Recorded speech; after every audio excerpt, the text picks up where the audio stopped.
Halo semuanya, perkenalkan kami dari kelompok 1 yang beranggotakan Arin, Cindy, Ibrahim, Intan, dan Rizka ingin mempresentasikan tentang kehadiran dan ragam idiom dalam mata kuliah semantik. Selamat menyaksikan!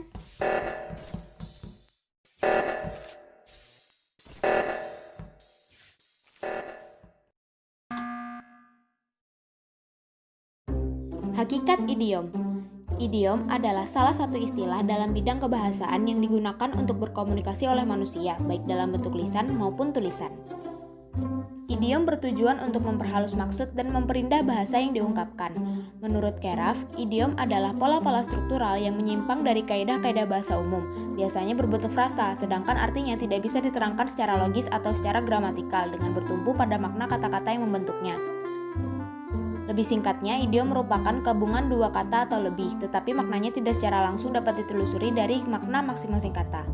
Idiom adalah satuan-satuan bahasa, bisa berupa kata, frase, maupun tidak dapat diramalkan dari makna leksikal unsur-unsurnya maupun makna gramatikal satuan-satuan tersebut. Perubahan makna idiom. Perubahan makna idiom berwujud penambahan maupun pengurangan yang terjadi tidak hanya dari segi kuantitas kata, tetapi juga dari segi kualitasnya. Perubahan makna idiom diantaranya generalisasi. Pada mulanya hanya memiliki sebuah makna, tetapi kemudian karena beberapa faktor menjadi memiliki makna-makna lain. Misalnya kata saudara, yang pada mulanya hanya bermakna separut atau sekandungan, kemudian maknanya berkembang menjadi siapa saja yang sepertalian darah. Spesialisasi merupakan kebalikan dari generalisasi. Contohnya kata pendeta ulama yang aslinya bermakna orang yang berilmu, tetapi dalam bahasa Indonesia mengalami penyempitan makna menjadi guru agama. Perubahan makna total. Perubahan sebuah makna dari makna asalnya ke makna baru. Contohnya gapura yang berubah maknanya menjadi pintu gerbang. Peorasi, perubahan makna kata yang nilai rasanya lebih rendah daripada kata sebelumnya. Contoh, kroni, kata sebelumnya bermakna sahabat, menjadi kawan dari seorang penjahat. Ameliorasi, proses perubahan makna bahwa arti yang baru dirasakan lebih tinggi atau lebih baik nilainya dari arti yang lama. Contohnya buta yang setelah mengalami ameliorasi berubah menjadi tunanetra. 6. Sinestesia, perubahan makna akibat terjadi pertukaran pemakaian alat indera. Contoh, rasa pedas yang seharusnya ditangkap oleh alat indera perasa lidah menjadi ditangkap oleh alat indera pendengar telinga, seperti kata-katanya sangat pedas. 7. Asosiasi, bentuk ujaran dengan sesuatu yang lain yang berkenaan dengan bentuk ujaran itu. Contoh, amplop memiliki dua makna, yaitu sampul surat dan uang sogok jika ditempatkan dalam konteks kalimat yang berbeda.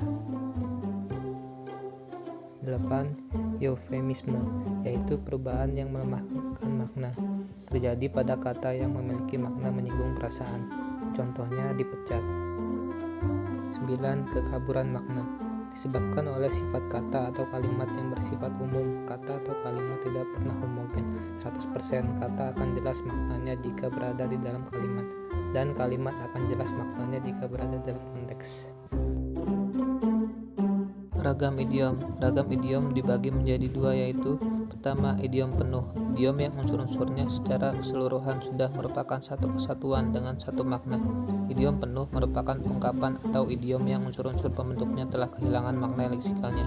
Contoh, gulung tikar, artinya bangkrut. Gulung memiliki arti lipatan benda, tikar memiliki arti anyaman pandan. 2. Semi-idiom adalah idiom yang salah satu unsur pembentuknya masih memiliki makna leksikalnya. Contohnya, koran kuning yang diartikan koran sensasi. Analisis makna leksikalnya, koran memiliki arti surat kabar atau berita, kuning memiliki arti salah satu jenis warna. Jenis idiom berdasarkan unsur pembentuknya. Yang pertama, idiom dengan bentuk bagian tubuh, contohnya tebal muka dan kepala dingin. Yang kedua, idiom dengan indera, contohnya uang panas dan pengalaman pahit. Yang ketiga, idiom dengan nama warna, contohnya meja hijau. Yang keempat, idiom dengan nama alam, contohnya menangkap angin dan di bumi hanguskan. Yang kelima, idiom dengan nama hewan, contohnya kambing hitam, otak udang. Yang keenam, idiom dengan bagian tumbuhan, contohnya sebatang kara dan buah pena. Idiom dari kelas kata. Idiom dari nominalia, contoh menduhati. Idiom dari verba, contoh mencari muka. Idiom dari nomina, contoh kepala batu. Idiom dari adverbial, contoh lengan panjang. Idiom dari adjektiva, contoh besar hati. Alat uji penentu idiom. Idiom memiliki 3 sifat, yaitu kontinum, kekompasionalan, dan keproduktifan. 1. Kontinum. Perangkat data ditemukan satu jenis peralihan antar kategori yang bukan merupakan suatu perubahan yang jelas dan nyata, seperti klasifikasi hidup dan mati, semua atau tidak sama sekali. 2. Kekomposionalan. Wood mengatakan bahwa a complex expression shows absolute semantic compositionality if the meaning of the whole is exactly the sum of the independent meanings of its constituent part. Contoh, kacang miang, yang berarti penghasut, memiliki makna yang bersifat non-komposisional karena makna kata kedua gabungan itu bukanlah merupakan hasil komposisi makna tiap-tiap konstituen kacang dan miang. 3. Keproduktifan. Wood mengatakan bahwa a complex expression is productive if substitution in one or more of its constituent produce other acceptable complex expression. Contoh, jantung hati yang berarti kesayangan adalah bentuk yang non-produktif karena bentuk yang terdiri atas konstituen jantung dan hati ternyata hanya mempunyai satu bentuk itu saja dan tidak dapat mengalami transformasi, misalnya jantung hati kecil atau berjantung hati kecil sebagai bentuk mengartikan kesayangan. Wood mengatakan, jika yang sudah diteliti menggunakan alat uji penentu idiom sudah merupakan idiom, berarti kita harus mengasumsikan suatu makna dari susunan idiom tersebut dari kata yang masih memiliki makna tidak jelas sampai makna tersebut dapat diprediksi artinya dengan jelas. Bentuk dan makna idiom. Yang pertama ada bentuk dan makna idiom kompleks. Bentukan yang dilihat dari proses penganalisisan data dari segi afiksasi ini dikelompokkan menjadi gabungan prefiks dan dasar, serta afiks gabung dan dasar. Terdapat 2 jenis prefiks yang jika digabungkan dengan kata dasar tertentu, maknanya akan menyimpang dari kaidah yang dirumuskan secara umum. Prefiks itu adalah meng dan ter. Kedua ada reduplikasi, bentuk perulangan penuh yang muncul pada nomina yang mengandung makna kelengkapan. Contoh, mata-mata dan kuda-kuda. Yang kedua, bentuk dan makna idiom frasal, terdiri dari idiom verbal. Idiom verbal yang terdapat dalam idiom frasal bahasa Indonesia digolongkan ke dalam verba keadaan, terbagi menjadi unsur verba dan nomina. Contoh, menggantang asap. Selanjutnya ada unsur adverba dan verba. Hubungan antara kedua unsur itu menimbulkan makna sudah terjadi dan dalam keadaan. Contoh, sudah berpulang ke alam baka.